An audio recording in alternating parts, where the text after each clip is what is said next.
इस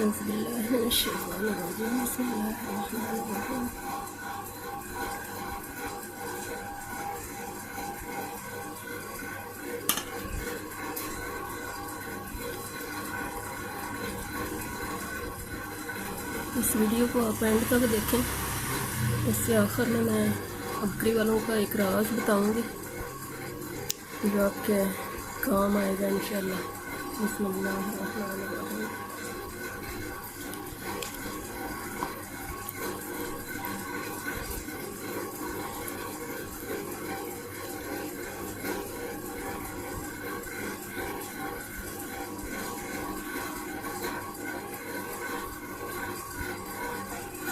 अस्सलाम वालेकुम। उम्मीद है आप सब लोग खैरियत से होंगे। मेरी दुआ है कि तमाम उम्मत मुस्लिमा पर अल्लाह ताला अपनी रहमत नाज़िल करे। ये प्लेट मुझे बहुत ज़्यादा पसंद है क्योंकि ये मक्का से आई है।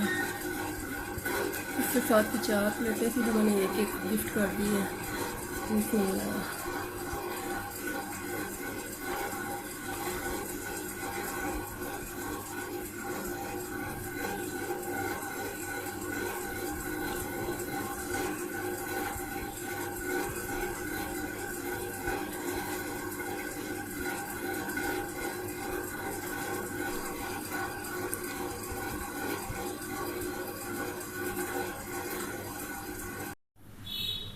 अस्सलाम वालेकुम।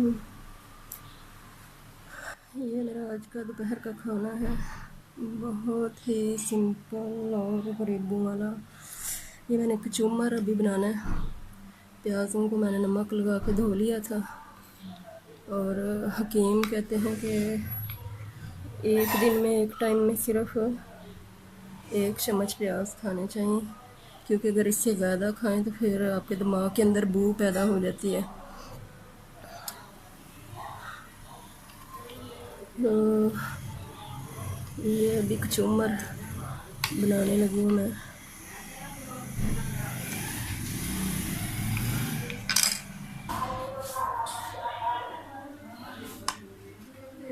औज़ु बिल्लाहि मिनश शैतानिर रजीम। बिस्मिल्लाहिर्रहमानिर्रहीम।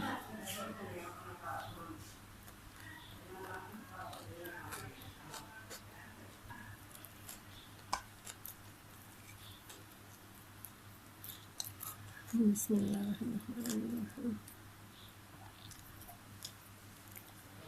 प्याज खाने का जो इस्लामी तरीका है वो ये है कि तवे पे हल्का सा उसको भून लिया जाए, इसकी बू मर जाए और ये ज़्यादा पके भी नहीं। बिस्मिल्लाहिर्रहमानिर्रहीम।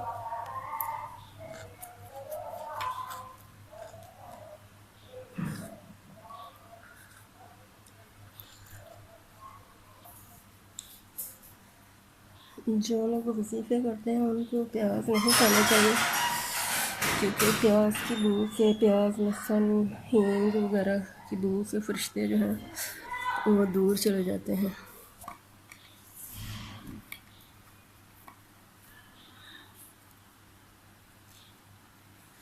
प्याज जो है ये मर्दाना ताकत के लिए भी ठीक है, बेहतरीन होता है। और अगर लड़कियों को मेंसेस ना आ रहे हों और वो मेंसेस लाना चाहते हो, वो प्याज ज़्यादा खाएं और पकौड़ों में प्याज जो है वो डाल के खाएं। इसमें यानी कि प्याज वाले पकौड़े बना के खाएं तो उनके मेंसेस आ जाते हैं। लेकिन यही है कि बहुत ही छोटा प्याज हो और 1 चम्मच जो है वो प्याज आप रोज़ाना खाएं सिर्फ।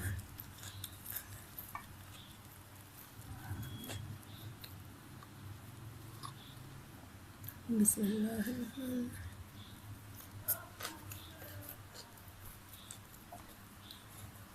और प्याज वाला की एक और अहम बात यह है कि प्याज को हमेशा दोपहर में खाना चाहिए, क्योंकि अगर रात को खाएं तो फिर इससे बीमारियां वगैरह पैदा होती हैं, बवासीर या इस तरह की।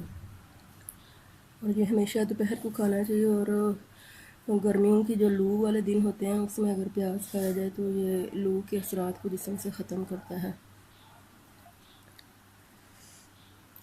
और अगर किसी के पाँव कि अंगूठे का मांस जो है वो नाखून के ऊपर बढ़ जाए और वो तकलीफ दे बन जाए। बिस्मिल्लाह।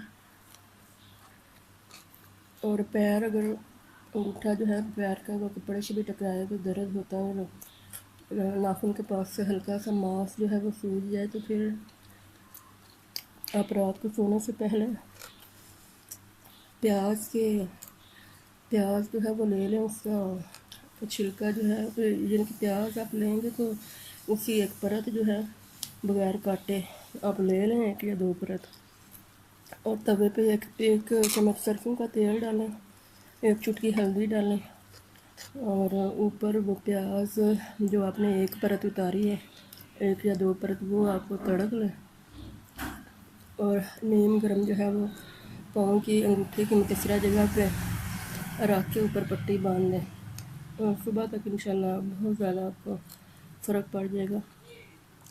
1-2 दिन में ही आपका अंगूठा ठीक हो जाएगा। और दूसरा इसका तरीका ये है कि आप अगर पाँव का अंगूठा उसी तरह से दर्द कर रहा हो, नाखून बढ़ने की वजह से, ऊपर मांस चढ़ जाने की वजह से, और मांस सूजा हुआ अंगूठे के नाखून के पास से, तो आप जो मेहंदी है हिना असल वाली जो होती है पाउडर, वो लेकर उसको घोल के रात को उसको पाँव के अंगूठे के उस मुतसरा जगह पर लगाएं, तो सुबह तक आपका अंगूठा बिल्कुल ठीक हो जाएगा। मांस जो है वो अपनी जो हद है अपनी जगह पे चला जाएगा। बिस्मिल्लाह।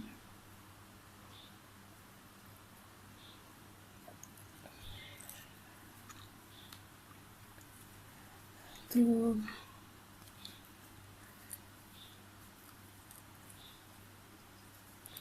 ये आप सोचते होंगे कि महानूर ऐसी चीज़ें बताती है। मैंने असल में 4 साल का होम्योपैथी का कोर्स किया हुआ है, और मेरे अब्बू हकीम हैं, और वो उनसे भी मुझे उनके क्लिनिक पे भी काम करने का इत्तेफाक हुआ है, उनकी कुछ बुक्स पढ़ने का इत्तेफाक हुआ है, और इस तरह से फिर कुछ मेरा तजर्बा है महदूद सा, तो वो मेरा दिल होता है कि मैं शेयर कर दूँ, किसी को फ़ायदा पहुँच जाए।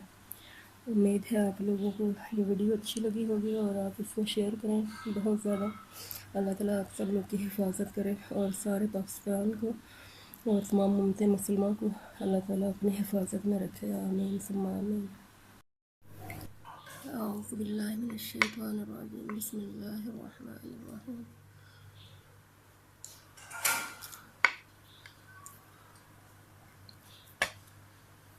बिस्मिल्लाहिर रहमानिर रहीम।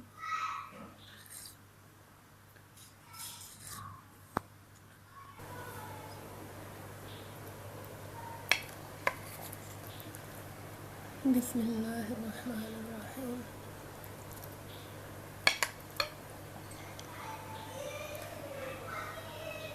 बिस्मिल्लाह।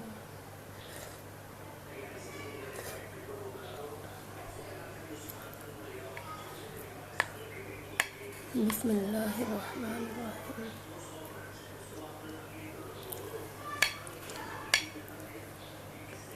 अब करीब वाले एक बंदे की बात बता रहे थे कि वो खाने के दौरान काफ़ी सारी तिलावत करता है।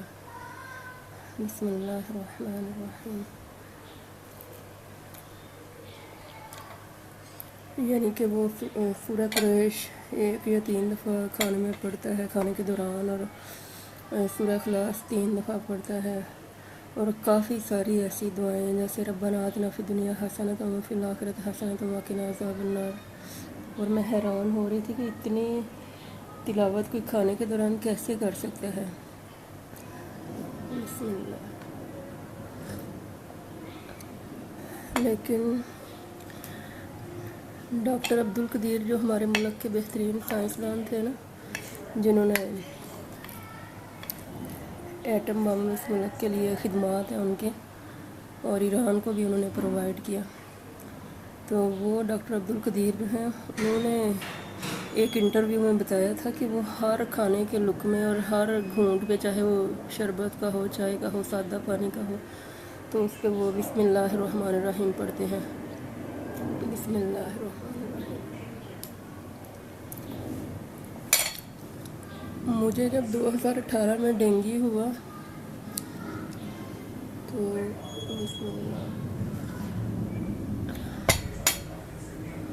उसके दौरान मैं आमतौर पे डॉक्टर्स के पास नहीं जाती, ना हॉस्पिटल्स में। बस मुझे ये होता है कि मैं कुदरती तरीके से ठीक हो जाऊँ। तो वो फिर घर वालों की मिन्नतों के बावजूद भी मैं हॉस्पिटल नहीं गई। मैंने कहा अगर मौत आनी है तो घर में ही आ जाए। बिस्मिल्लाह। मैंने कहा मैंने हॉस्पिटल में नहीं मरना। तो इतनी बुरी कंडीशन थी उन दिनों में कि मैंने अम्मी से ये तक कह दिया था कि अम्मी लगता है मेरी मौत का टाइम आ गया है, तो आप मुझे माफ़ कर दें।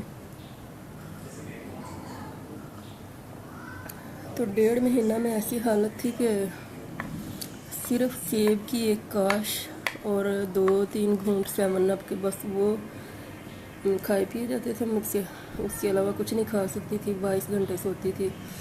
और उन दिनों तो ये नई नई बीमारी थी, पता भी नहीं था किस तरह से ठीक होते हैं। और पैदल चलना या कहीं आना जाना तो बिल्कुल भी नहीं था कि अड्डों पे जाके जो बैनर लगे हुए थे वो देखते कि भाई आप पपीता खाएं या अनार खाएं या सेब खाएं तो आप ठीक हो सकते हैं जल्दी डेंगू से। तो सेब तो वैसे ही चलो ऑटोमेटिकली खा ही रही थी। बिस्मिल्लाह। वो फिर मैंने तकरीबन 5 साल पहले 2018 में तो हर साल पहले दरस सुना हुआ था बकरी वालों का।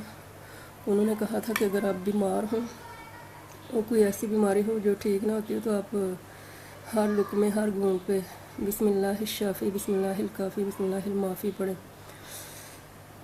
तो जब ये मेरी कंडीशन थी कि 22 घंटे सोती थी और एक सेब की काश 24 घंटे में खानी और 3 घूंट 7 अप के, तो फिर मुझे 1.5 माह बाद ख्याल आया। मैंने कहा कि अगर मैं डॉक्टरों की तरफ भी नहीं जा रही तो कम अज़ कम ये तो होना चाहिए कि मैं कोई अल्लाह ताला के कलाम में से शुरू करूं।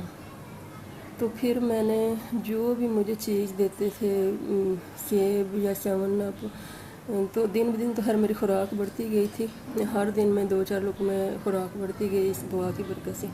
तो हर चीज़ के लुकमे पे, हर खाने की चीज़ के लुकमे पे और हर पीने की चीज़ के घूंट पे मैं बिस्मिल्लाह शाफ़ी बिस्मिल्लाह काफ़ी बिस्मिल्लाह माफ़ी पढ़ती थी। और इसकी बरकत से अल्लाह ताला ने मुझे हर दिन में शिफा याब करना शुरू कर दिया। तो इसलिए मेरा दिल होता है कि ये वाली दुआ जो है ये मैं हर किसी को बताऊं। मेरे फैमिली में 2-3 लोग बीमार हुए, उनको भी मैंने ये बताई। अल्लाह ताला ने अपनी रहमत से उनको भी शिफा देना शुरू कर दी है। बिस्मिल्लाहिर्रहमानिर्रहीम।